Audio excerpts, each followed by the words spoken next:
Hey folks, so let's take a few minutes and talk a little bit about the Q&A, the second Q&A that happened for the new edition of Warhammer 40k.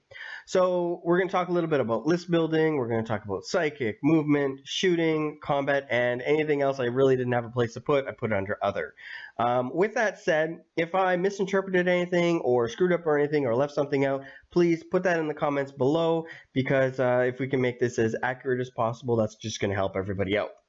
And I screw up a lot. With that said, there were a lot of questions that were asked when it comes to fluff or just humorous ones, like how many, or I guess really, like, do you thin your paint, stuff like that. I left those things out. I just tried to focus mostly on the rules side of things. But if there's anything you want to add in the comments below, please do. With that said, let's jump into list building and talk a little bit about choosing armies. So from what we've seen in the past few weeks, we're going to be working off detachments, building up force organization charts, using keywords to slot in various different units to make sure they fit, and basically build our army that way. Now, when we're talking about things like specific army rules or stratagems, these keywords are going to play a big role. So you're going to have armies that have special rules or might be proficient at certain things like defending or using hit and run tactics, or Dark Eldar are going to have like a special rule like Power from Pain, where it looks like it happens after the damage roll is done. They're going to be coming back on a roll of 6. So that's going to be neat. I really hope there's a little bit more to that when it comes to Power from Pain, but we'll see. When it comes to stratagems, it's going to be specific on the keywords that you selected to build up your army, that specific faction essentially. And so, for example, if you went with Imperium, you can access all the Imperium stratagems.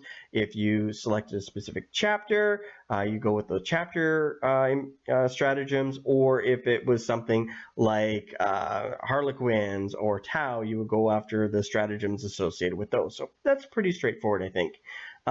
Finally, when it comes to psychic powers, it's going to work off the same thing. You're either going to go after generic ones or ones that are specific to the faction that you've selected to create your army. With that said, the last question about building lists was about can someone build a Dreadnought army? Apparently you can. I don't necessarily know if that's for free play, narrative play, or if it's for match play, but we'll see when we actually see all of the detachments sent out to us. Psychic phase, how does that work? Well, we talked a little bit about selecting the powers first, and basically for match play, you can choose, or you can roll on them. It'll be dependent on the people putting on the tournament. When it comes to open or narrative play, that's going to be optional. It'll be pretty much up to you guys. So really, in the end, if you want it to be random, it'll be random. If you want to choose, it'll be along the lines of choosing. I really hope it has to do with choosing, because if you can choose, then you can actually build a psychic unit to do a specific job. So in the past, I had my Farseers. They were support characters, so they go out there and they had their specific support role, and I would build them up using those specific support psychic powers and not necessarily offensive ones. So we'll see how that goes. It looks like it's going to be mostly up to the tournament organizers. I could really see a lot of people leaning towards the rolling, but I'm hoping the ones around here go towards picking. When it comes to psychic powers, some of the new ones are going to be there, some of the old ones are going to be there. Some of them are going to be toned down, some of them are going to be boosted up. And there are going to be faction-specific ones like Mind War. There's going to be for the Eldar, and there's going to be a few different ones that are going to be available out there.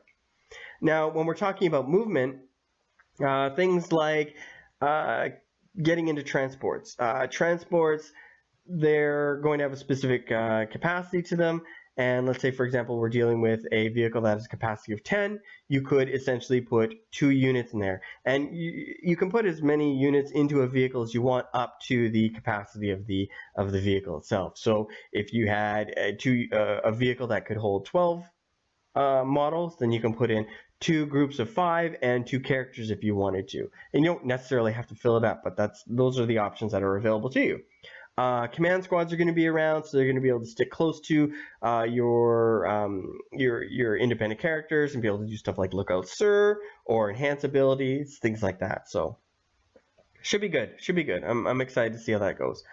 Shooting. So when we're talking about weapons, there are some old weapons, there's some new weapons, but it looks like they tried to rebalance a lot of the profiles, and we're going to see a lot less, hopefully, auto-includes and more variety throughout the armies out there, and weapons chosen to do a specific task rather than we're choosing just this old type of weapon because it's the best. So vulnerable saves, they work pretty much the same as they used to.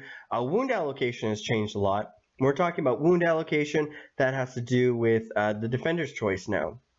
So I really like the directional myself, but it looks like we're going to be going off of the defender's choice and being able to pick and choose whatever models they want removed from the unit that's being wounded.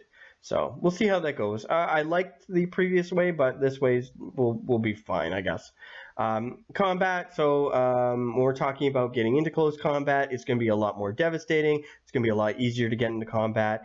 If you surround a unit, they can't fall back, so that's going to be really good. You're essentially going to have, like you did with previous editions, multiple assault phases essentially, or combat phases, and then you're going to be able to do a lot more damage when it comes to close combat, it looks like, when we're looking at some of the different types of weapons out there. So I'm pretty excited, because we've seen some weapons that really didn't have much of a profile in the past actually get some boosts, like the chainsword. I would have liked to see it get a little bit of an AP, but what can you do?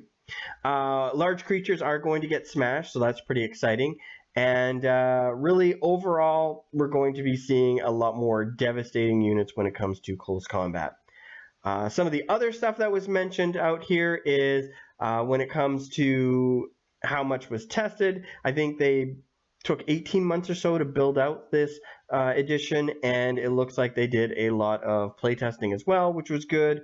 They're looking at a feedback type situation when it comes to continuing to mold and make this edition even better.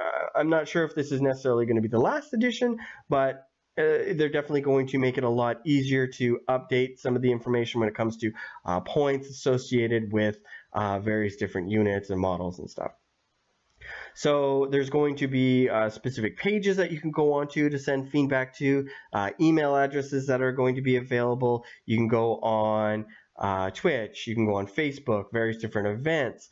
You can actually go on to the the actual website itself, their community page, and send feedback through there too. GW is going to be working and with people that are going to be putting on tournaments, so that's pretty exciting. They're going to be giving advice and interacting with tournament organizers. They're also going to be accepting email questions, so they're going to be doing their best to kind of answer questions based on the stuff that you guys submit to them. And then, of course, yeah, I'm pretty excited about this edition, that's for sure. And I think we got a lot of information when it came to this Q&A. I think the last thing that was mentioned is we're potentially going to see another Primarch, and it's going to be a cowled one. So is that going to be, who is it, Mortarion? He had a cowl. So did the Lion, had a cowl. So we could see something. We had a number of people pop up, so we'll see. I guess really it's probably, if you were to really think about it, it's probably going to be the Lion. He makes the most sense, but we'll see. It'll be interesting. So anyways, with that said, I hope you guys enjoyed this and found some interesting information out of it. If you have any comments, thoughts, or feedback, please post them below. And then if you want to share this out, please feel free to give a like or share. And yeah, I look forward to seeing what you guys think, and I'll talk to you guys later. Bye now.